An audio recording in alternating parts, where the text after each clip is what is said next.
Hi, it's Jeff Chalmers here from discoverdouble-bass.com, where you can go to learn all about the incredible instrument that is the double bass. And I'm joined today by one of our jazz bass specialists. It's the incredible Katie Thiroux. Katie, thanks for joining me today. Thank you. Listen, we were talking about subjects to chat about, and one of the questions I guess get asked about all the time is how to create a really swinging, compelling two-feel. And first of all, what is a two-feel? For the jazz bassists that are starting out, how is it different to a four-feel? What are the characteristics that you enjoy? Yeah, I mean, a two-feel, for me, if you just want to start basically, is you're just playing two notes per measure. So let's just take a blues in G. Really simply, if you just repeat the root, like 1, 2, 3, 4, 1, 2, 3, 4, that's just a two-feel. But to make it more interesting, and if you're just kind of starting out, make that second note of the chord just the fifth.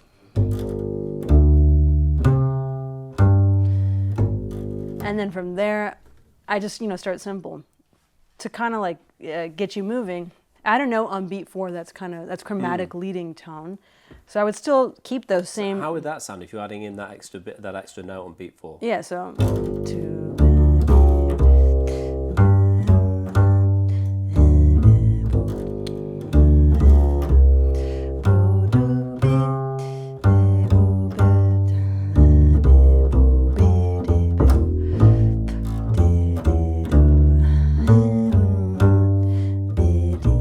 And now a normal two-feel?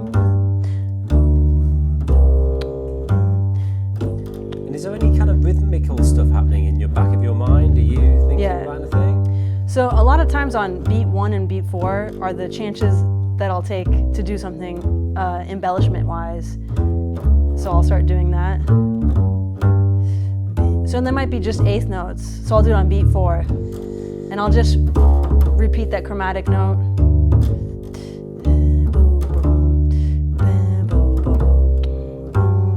It sounds a little bland, but just to get in it.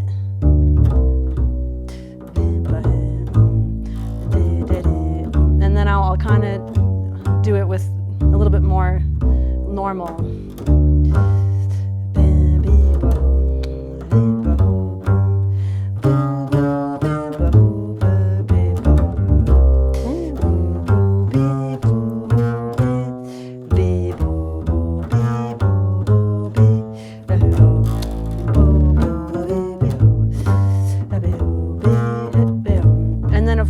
Usually when you're playing a two-feel, it's going to lead into a four-feel. Yeah, but what about, before we get there, what about all those cool kind of triplet-y sort of ideas? Do you have that triplet pulse happening underneath? And yeah, I usually have that triplet feel going. And the embellishments, the eighth notes and triplets, for me, either they're not really pushing the time, but they're moving things forward. They're moving the harmony forward. So it's just a way to connect the harmony. So to start to do that, I just like to over-exaggerate everything. So if you want to do this as an exercise, I do everything on beat 4. So start to get those triplets. If it's totally new for you, just repeat that same note. So I might go 1, 2, 3, blah, blah, blah, blah, blah, something like that. Yeah. But once you're more into it, you can kind of enclose the note, which would sound like this. Something like that, until you get more used to an expansive range. So you could start. But I always, when I'm doing the exercise, because it's not like I'm performing right now, so I just exaggerate and I do it all on beat 4. I wouldn't normally do that. So then by the end, it kind of just turns into a mix of just like half notes.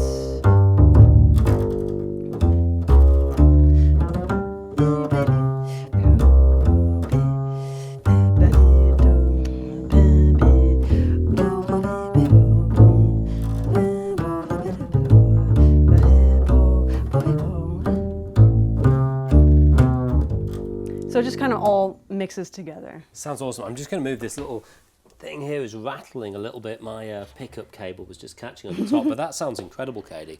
And those, the other thing I've noticed you're doing is occasionally you kind of did a little verbal on 2 and 4. I noticed just occasionally you just, and you kind of, are you feeling that kind of the pulse that way? And do you practice? Have you practiced with a metronome on 2 and 4 beats? 2 and 4 is that? Yeah, if I practice with a metronome, it's usually on 2 and 4 unless it's a very, very slow tempo. But I still feel like when I play, most of the time I'll I look like a ship in the night because I'm like leaning, and so it's usually like 1 and 3. I'm feeling, so I do feel all beats, but especially in a 2 feel because it's bouncy, right? Like Yeah. I try not to make that sound too audible, but it helps create that bounciness to it. And I was saying, you know, one of my favorite people today who does that is David Wong. Yeah, tell me about David and about his playing. You were mentioning earlier that you thought he had that incredible kind of 2 feel. What is it about his playing that you just love? Well, nothing's perfect, but David Wong is perfect. You know, he's got great intonation and great time. He knows every single song. He needs to put that quote on his website. Yeah. Nothing's perfect, but David Wong is perfect. Katie Thiroux. Yeah, exactly. And he's not only has he well studied with recordings, like I mean, he knows so many records, but he's studied those really great 2 feel players like Paul Chambers and Wilbur Ware. And I would say him, you know, David Wong and Peter Washington too, especially. But they have this like, it's, you know, this music comes from dancing, right? And so you don't want to play a stiff 2 feel that's just, because that now we're going into a different territory. So it has like this dance-like quality, and it's really driving without being in 4, which is a really, you know, it's not hard, but not a lot of people can do that. And sometimes one of the things that I've noticed with less experienced players, occasionally that if we move into a 2 feel, that sometimes the tempo can sag a little bit, you know, and definitely I think that's the same with all, you know, kind of things as you're bringing the dynamic down, the, you know, the intensity down. There is that tendency, if you're not careful, for the band or the ensemble or the bass player even to slow down. So keeping that momentum without sounding like you're rushing and. What I do when that happens, because that happens to everybody, you kind of just like, sometimes you need to make it through the tune. I always just go back and I think about the melody in my head. Okay, is this kind of like where we started? And having that in my head is a good gauge. That's a great tip. I really like that. David is obviously a wonderful player. You know, I remember chatting online to Adam Booker about 2 feel, and he's taken a deep dive into the subject as well. He's someone that, if you want to geek out, I'm sure Adam would be worth connecting with. How about some of the jazz greats? Obviously Ray Brown is popping into my mind. Ron Carter. Who are the players that you feel? You know, even I like. Oftentimes we think of Scott LaFaro with Bill Evans, and kind of only that period. But there was a period of time that he was on the West Coast playing that West Coast 50s music, you know, the cool feel or whatever you want to call it. And there's some a great record with Hampton Hawes called For Real. And it's just so great to hear Scott LaFaro in that setting because it's so swinging. And he was one, just like Ray Brown, that they created just more space in their bass lines.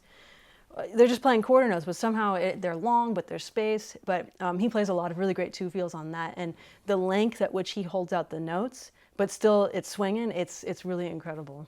Yeah, absolutely. Well, I think that's a fantastic place to wrap up. I'm going to go get my record collection out, get my online streaming going and check out some that recording because it sounds like a great place to start. And if you have enjoyed hearing Katie play, she's a wonderful teacher, wonderful educator. Please go and check out her courses at Discover Double Bass. Where else can people find you online, Katie? You can find me on Instagram, just my first and last name. I'm on Facebook as well and recently TikTok. And your wonderful podcast, The Hump with Katie Thiroux. Exactly, yeah. Excellent. Keep practicing hard and we'll see you next time.